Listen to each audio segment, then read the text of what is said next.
I think we are live. I'm not. I'm not sure if we are. It just says. We're live. Hang on, I'll be with you in a minute. Uh, Hello, by the way, if you are um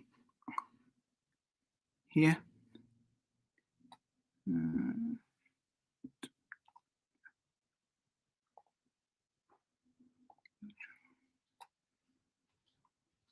yeah, we're live.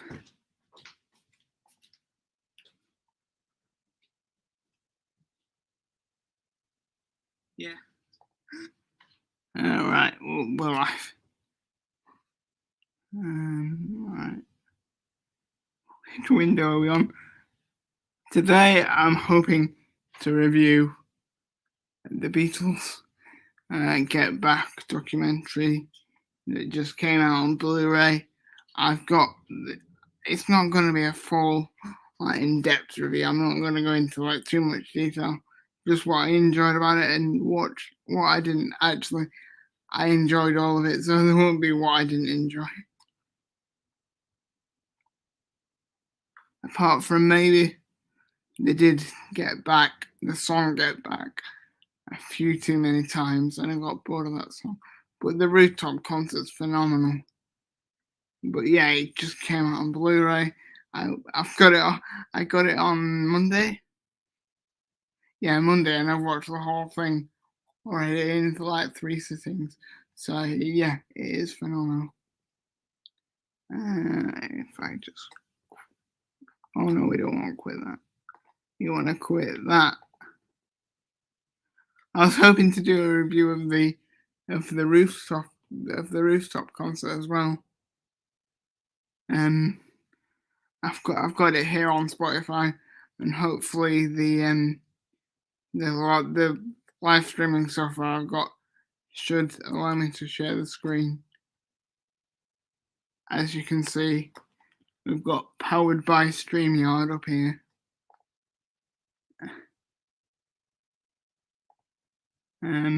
So yeah, I just wanted to go into a little bit about Get Back.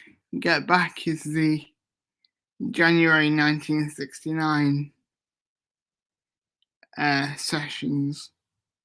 It's basically a documentary of them making an album and rehearsing for this rooftop concert.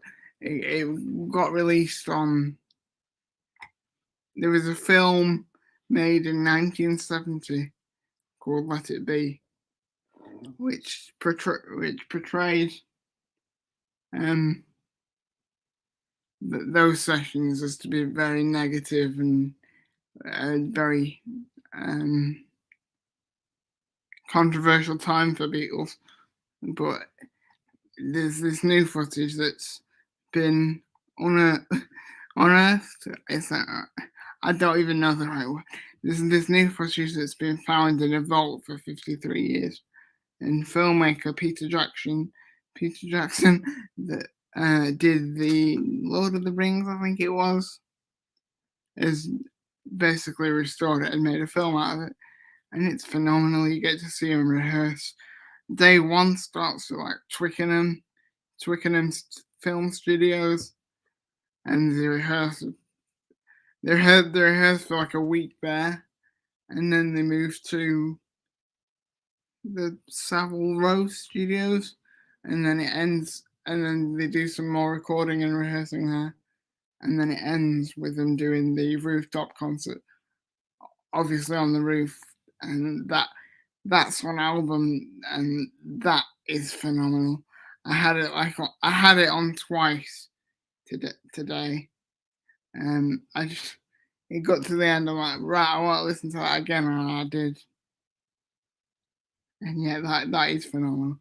But if you can get your hands on the documentary, day one is part one is it's a 3-part 8-hour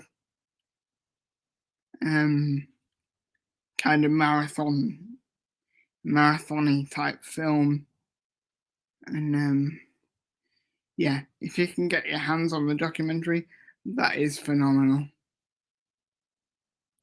Just come out on Blu-ray. It's quite expensive though, so it was originally well, it is a Disney Plus original, but I had Disney Plus and now got rid of it because it's Blu-ray.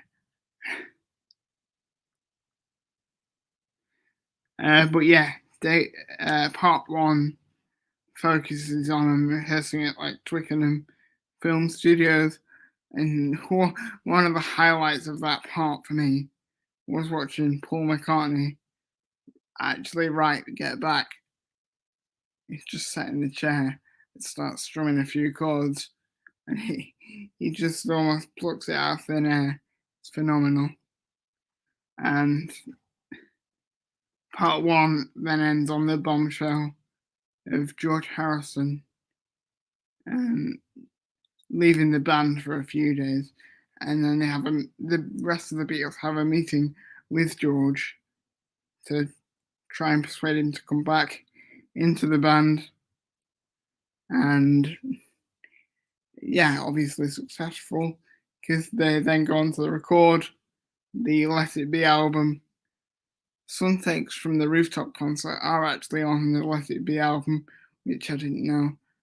And then the rooftop concert itself has just been released in full on streaming services like Spotify and Apple Music. And the video for the rooftop concert is included, obviously, in Get Back, because they had to, because how could they not?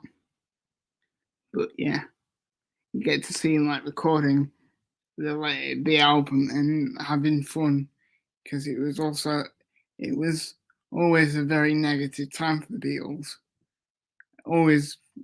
Always thought to be a very negative time for the Beatles, but it's actually not. And this documentary certainly shows that. But yeah, it's just phenomenal to watch them work.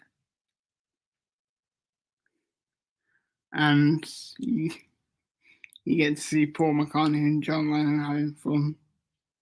Also, I found out that none of them actually turned 30 uh, when the Beatles split up. None of them actually were 30. I can't get the exact ages, but none of them had actually turned 30 by the time the Beatles split up. So 13 studio albums, and none of them had actually turned 30. That's phenomenal.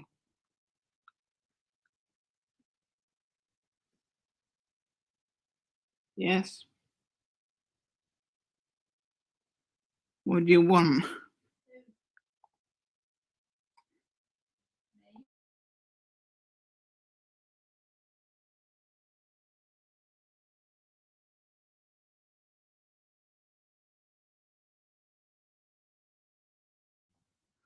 All right, sorry, she's being a dickhead.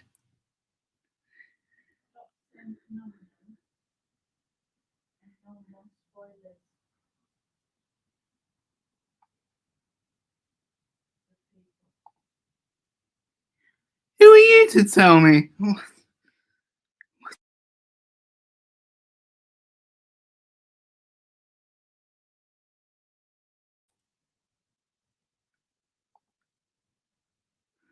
Anyway, I was just kind of planning to go through the rooftop concert on album and just review that because that's what I do. So I'll get the screen share up, and you should be able to see my Spotify. Unfortunately, it is only available on streaming services. So you can't get it on CD, which is a shame. But it's all right for me because I don't listen to CDs anymore.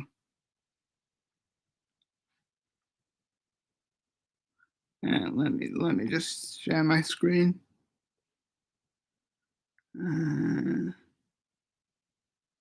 Share. thought, come on. I just wanted to window. Spotify. There we go. Right. Get back. Rooftop. So they come onto the roof. You get to hear them come onto the roof. And they start doing Get Back. I prefer take one of Get Back rather than take two. I still think the whole album's phenomenal. And wait, am I sharing properly? Am I? I don't think I'm sharing. No.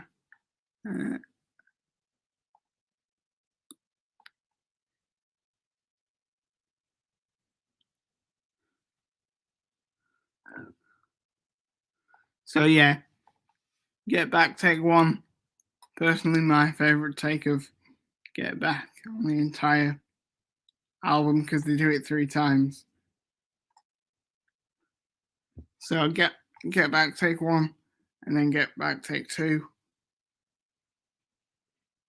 And then they go into Don't Let Me Down, which is also great. And then I've got a feeling, I'm trying not to say phenomenal, but it all is phenomenal. So I've got nothing really to say about the album other than it's phenomenal. You should go listen to it. Stop laughing, I can hear you laughing.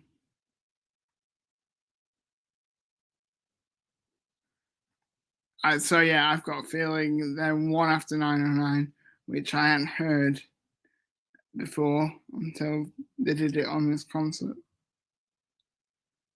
One after 909, Dig a Pony.